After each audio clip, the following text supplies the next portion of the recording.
चलिए तो अब बात करते हैं मैग्नेटिक कपल सर्किट में। सिंपली मैं अभी आपको बहुत डिटेल में नहीं जा रहा हूं। सिंपली जो इंडक्टर का हम लोग एक तो सेल्फ इंडक्टेंस समझते हैं, सेल्फ इंडक्टेंस जिसको कैसे नोटेशन देते हैं हम लोग, सेल्फ इंडक्टेंस को, सेल्फ इंडक्टेंस का जो नोटेशन है वो सिंपली एल से है। ठीक है, अभी मैं बहुत ही शॉर्ट में बता रहा हूं, बाकी अदरवाइज फुल जो मैंने नेटवर्क थ्योरी पढ़ाया ना उसे बहुत डिटेल में बताया है, हर छोटी छोटी चीज, इंडक्शन किस तरीके से हो रहा है, एक कॉइल का दूसरे कॉइल में क्या इफेक्ट है, सब कुछ बताया है। तो ये है सेल्फ इंडक्टेंस का नोटेशन एल से होगा। और दूसरा है आपका mutual inductance, mutual inductance, mutual inductance. ठीक है, इंडक्टेंस, म्यूचुअल इंडक्टेंस, और इसका जो नोटेशन है वो किससे रहेगा, कैपिटल एम से, म्यूचुअल इंडक्टेंस का। मतलब इन शॉर्ट में ये बात कर रहा हूं थोड़ी देर के लिए, ये दो कॉइल है, एक कॉइल में ये मान लेता हूं, ठीक है, और दूसरी कॉइल ये मान लेता हूं, समझ में आ गया।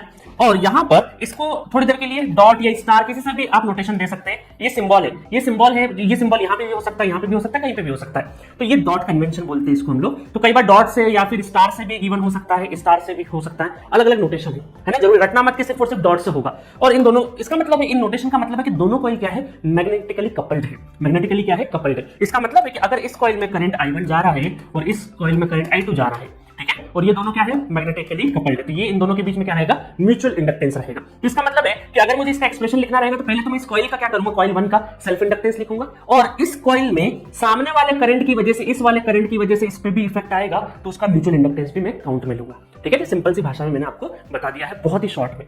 बाकी डिटेल वर्जन आप जाके एप्लीकेशन पे फुल नेटवर्क थ्योरी वाले में देख लेना। चलिए कुछ की पॉइंट है।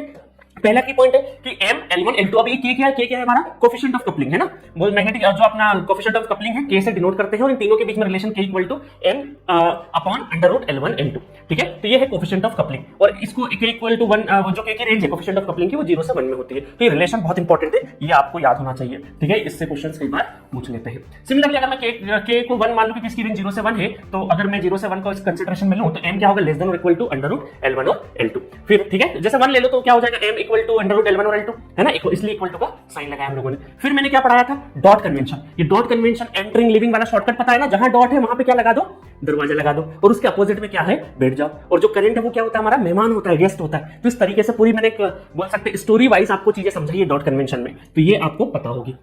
दूसरी चीज है 4th नंबर की लीनियर ट्रांसफार्मर। देखिए ट्रांसफार्मर में I1 और I2, अब मैं बात करूं, अगर मैं इस नोटेशन की बात करूं कि ये वाला जो डॉट है मेरा, ये डॉट, तो यहाँ पे एंटरिंग हो रहा है, यहाँ पर भी एंटरिंग, दोनों एंटरिंग है, तो M क्या हो जाएगा आपका, M हो जाएगा पॉजिटिव, M हो जाएगा पॉजिटिव।